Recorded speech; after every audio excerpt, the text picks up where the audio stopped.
जून 2005, दिल्ली में एक कमरे में अजित डोभाल दो गैंगस्टर के साथ बैठे हैं और किसी ऑपरेशन की प्लानिंग कर रहे हैं।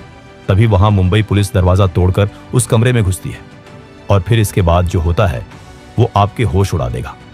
इस वीडियो में हम जानेंगे कि कैसे अजित डोभाल ने भारत के मोस्ट वांटेड दाऊद इब्राहिम को लगभग मार दिया था।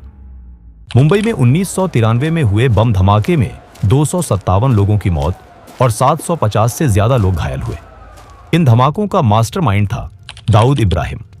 दाऊद भारत से भाग चुका था और पाकिस्तान की खुफिया एजेंसी ISI की सुरक्षित पनाह में कराची में एक राजा की तरह रह रहा था। भारत सरकार डोजियर पाकिस्तान को सौंप रही थी, सबूत दे रही थी, लेकिन पाकिस्तान हमेशा की तरह इनकार कर रहा था। भारतीय खुफिया एजेंसियों में हताशा थी। उन्हें लग रहा था कि कूटनीति और कागजी कार्रवाई से दाऊद को वापस लाना नामुमकिन है। और इसी हताशा और गुस्से के बीच एक आदमी था जो मानता था कि लोहे को लोहे से ही काटा जा सकता है। वो आदमी थे Ajit Doval, James bond of India. Ajit Doval उस समय इंटेलिजेंस ब्यूरो यानी IB के डायरेक्टर पद से रिटायर हो चुके थे, लेकिन जासूस कभी रिटायर नहीं होते।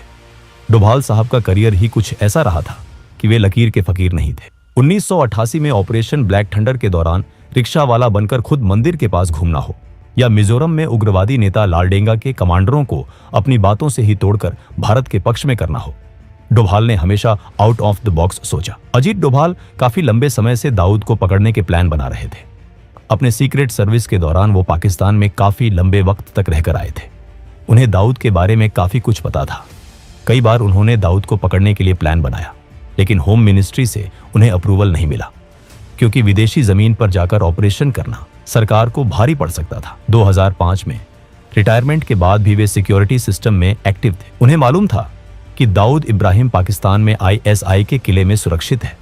वहां घुसना आसान नहीं है, लेकिन हर अपराधी, चाहे वो कितना भी बड़ा क्यों ना हो, कभी ना कभी एक गलती करता है। और दाऊद की कमजोरी थी उसका परिवार। तभी 2005 की गर्मियों में भारतीय खुफिया एजेंसियों के हाथ एक बहुत बड़ी जानकारी लगी। ये वो गोल्डन चांस था जिसका इंतजार 1993 से किया जा रहा था। खबर पक्की थी कि दाऊद इब्राहिम की बेटी माहरूख की शादी पाकिस्तान के पूर्व क्रिकेट कप्तान जावेद मियांदाद के बेटे जुनैद से तय हो गई है। शादी मक्का में होने वाला था, लेकिन असली खेल दुबई में होने वाला था। 23 जुलाई 2005 को दुबई के आलिशान ग्रैंड हयात होटल में रिसेप्शन रखा गया था। खुफिया इनपुट ये कह रहे थे कि दाऊद, जो अपनी बेटी से बेहद प्यार करता है, इस शादी में शामिल होने के लिए अपने बिल से बाहर जरूर निकलेगा। दुनिया की नजरों में वो एक भगोड़ा था, लेकिन अंडरवर्ल्ड में अपनी साख बनाए रखने के लिए उसे वहां मौजूद रहना ही था। उस समय के IB चीफ नरसिम्हन डोभाल को फोन करके बताते हैं कि IB दाऊद को मारने का ऑपरेशन करना चाहती है और इस काम के लिए आपसे बेहतर कोई हो ही नहीं सकता, लेकिन ये ऑपरेशन ऑफ द बुक रखना पड़ेगा। इतना सुनकर डोभाल सब समझ जाते हैं। अब समस्या ये थी कि दुबई में भारत सीधे तौर पर कोई मिलिट्री ऑपरेशन नहीं कर सकता था। अगर भारतीय कमांडो वहां पकड़े जाते तो ये अंतर्राष्ट्रीय स्तर पर भारत के लिए बहुत शर्मिंदगी की बात होती। यहीं पर अजीत डोभाल की रणनीतिक सोच काम आई। उन्होंने एक आदमी को फोन लगाया और डोभाल से बात करने के बाद ये आदमी नेपाल में फोन लगाता है। इसके बाद दो आदमी नेपाल से कोलकाता और फिर कोलकाता से दिल्ली जाकर डोभाल से मिलते हैं। दरअसल ये दो आदमी वही है जो दाऊद को मौत के घाट उतारेंगे, और ये कोई जासूस या फौजी नहीं, बल्कि भारत से भागे हुए दो गैंगस्टर्स हैं। दरअसल डोभाल ने सोचा कि अगर दाऊद को मारना है तो हमें किसी ऐसे व्यक्ति की जरूरत है जो दाऊद की तरह ही सोचता हो, जो उसी की दुनिया का हो और जिसके दिल में दाऊद के लिए उतनी ही नफरत हो जितनी हर भारतीय के दिल में है। और वो शख्स था छोटा राजन। एक समय था जब छोटा राजन और दाऊद जिगरी यार हुआ करते थे। मुंबई पर दोनों का राज था, लेकिन 1993 के बम धमाकों ने इस दोस्ती में दरार डाल दी। राजन का कहना था कि वो देशद्रोही काम में साथ नहीं देगा। वो दाऊद से अलग हो गया और खुद को देशभक्त डॉन कहने लगा। दाऊद ने इसे गद्दारी माना और राजन के खून का प्यासा हो गया। साल 2000 में बैंकॉक में दाऊद के शूटरों ने राजन पर जानलेवा हमला किया था। पिज्जा डिलीवरी बॉय बनकर आए शूटरों ने हॉस्पिटल में एडमिट राजन को गोलियों से छलनी कर दिया था, लेकिन राजन किसी तरह खिड़की से कूदकर भाग निकला। उस दिन के बाद से राजन सिर्फ एक ही मकसद के लिए जी रहा था, दाऊद की मौत। डोभाल जानते थे कि दुश्मन का दुश्मन दोस्त होता है। प्लान तैयार किया गया। ये एक ऐसा कोवर्ट ऑपरेशन था जिसकी भनक सरकार के भी बहुत कम लोगों को थी। तय ये हुआ कि दाऊद को मारने के लिए छोटा राजन के सबसे बेहतरीन शार्प शूटरों का इस्तेमाल किया जाएगा। अगर वो पकड़े भी गए तो इसे दो गैंगस्टर के बीच की आपसी गैंगवार बताकर भारत सरकार अपना पल्ला झाड़ सकती थी। आईबी ने छोटा राजन से कांटेक्ट किया और उसे सारा प्लान बताया। छोटा राजन भी तैयार हो गया। उसने इस काम के लिए अपने दो सबसे भरोसेमंद आदमियों को चुना, विक्की मल्होत्रा और फरीद तनाशा। विक्की मल्होत्रा राजन का राइट हैंड था। फरीद तनाशा भी छोटा राजन का बेहद खास था। इन दोनों को एक गुप्त स्थान पर ले जाया गया। ऑपरेशन की डेट थी 23 जुलाई। 3 हफ्ते तक दोनों की ट्रेनिंग हुई।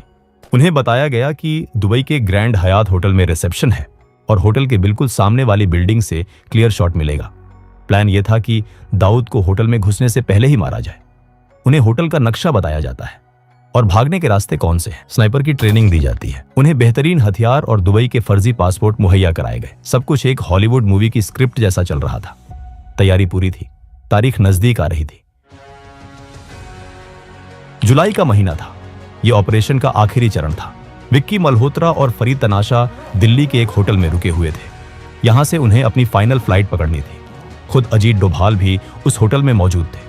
वो आखिरी बार शूटरों को ब्रीफ कर रहे थे। भारत की खुफिया एजेंसी इतिहास का सबसे बड़ा दांव खेलने जा रही थी। अगर यह सफल होता तो दाऊद इब्राहिम का किस्सा हमेशा के लिए खत्म हो जाता। लेकिन कहते हैं ना कि किस्मत को कुछ और ही मंजूर था। ठीक उसी वक्त जब जीत हाथ की दूरी पर थी, कहानी में एक ऐसा मोड़ आया जिसने सब कुछ बिखेर दिया। मुंबई पुलिस की क्राइम ब्रांच की एक टीम, जिसका नेतृत्व डीसीपी धनंजय कमलाकर कर रहे थे, दिल्ली पहुंच चुकी थी। दरअसल मुंबई पुलिस एक बिल्डर से जबरन वसूली के मामले की जांच कर रही थी, जिसमें विक्की मल्होत्रा का नाम आया था। विक्की मल्होत्रा काफी समय से मुंबई के कई बड़े बिल्डर्स और बिजनेसमैन से जबरन वसूली कर रहा था। मुंबई पुलिस इन दोनों को कई महीनों से ढूंढ रही थी। मुंबई पुलिस ने एक दिन एक फोन कॉल इंटरसेप्ट किया और मुंबई पुलिस को समझ आ गया कि ये विक्की है। फोन कॉल से उन्हें पता चला कि ये कोई बड़े आदमी को मारने वाले हैं, जो शायद कोई बिल्डर या नेता हो सकता है।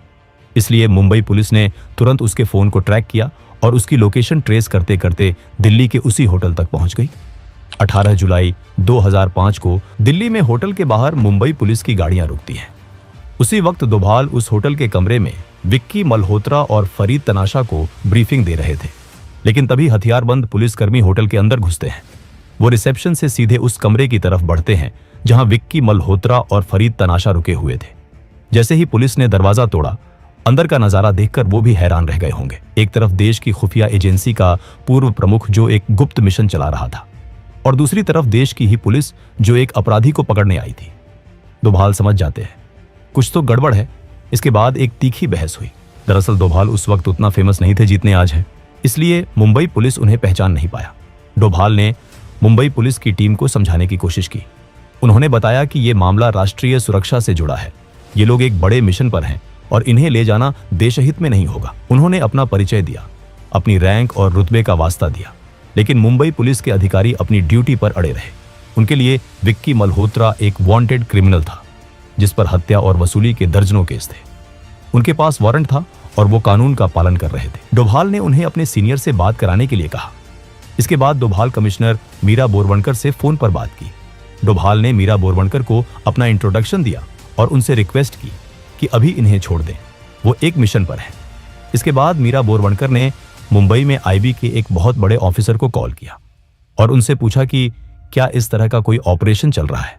लेकिन उस ऑफिसर ने इसे डिनाई कर दिया, क्योंकि यह काफी सीक्रेट ऑपरेशन था और उन्हें इसके बारे में कुछ पता नहीं था। इसके बाद मीरा बोरवणकर ने अजीत डोभाल से कॉल पर बात की और कहा कि वो विक्की मल्होत्रा और फरीद तनाशा को नहीं छोड़ सकती। इसके बाद अजीत डोभाल और मीरा बोरवणकर के बीच कहासुनी हुई।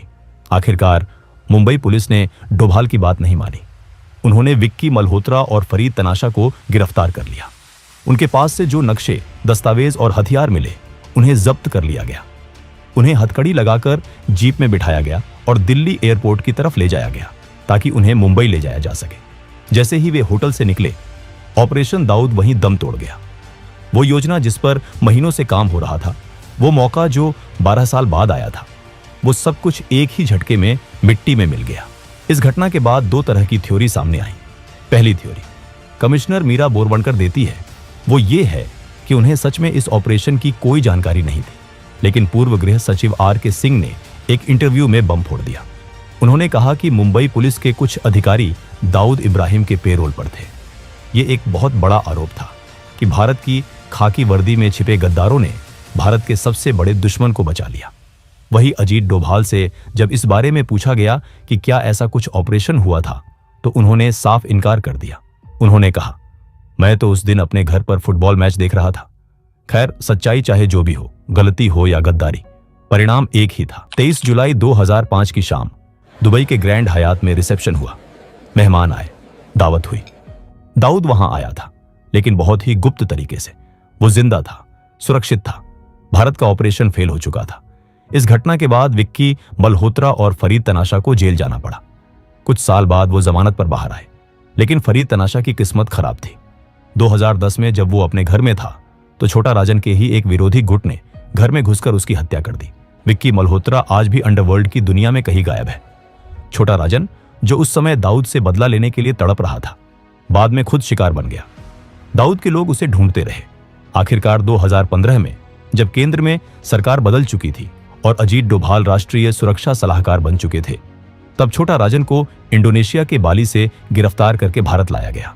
कई लोग मानते हैं कि यह गिरफ्तारी कम और रेस्क्यू ऑपरेशन ज्यादा था, ताकि राजन को दाऊद के कहर से बचाकर भारतीय जेल की सुरक्षा में रखा जा सके।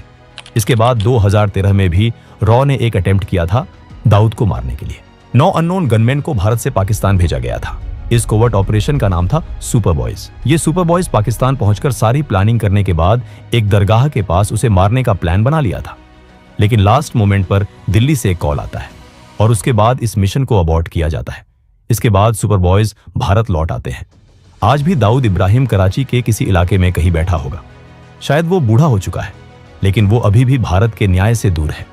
दोस्तों, अगर वीडियो पसंद आया हो तो वीडियो को एक लाइक जरूर करें और चैनल को भी सब्सक्राइब जरूर करें। हम ऐसे ही वीडियो हर हफ्ते लाते रहेंगे। तब तक के लिए जय हिंद।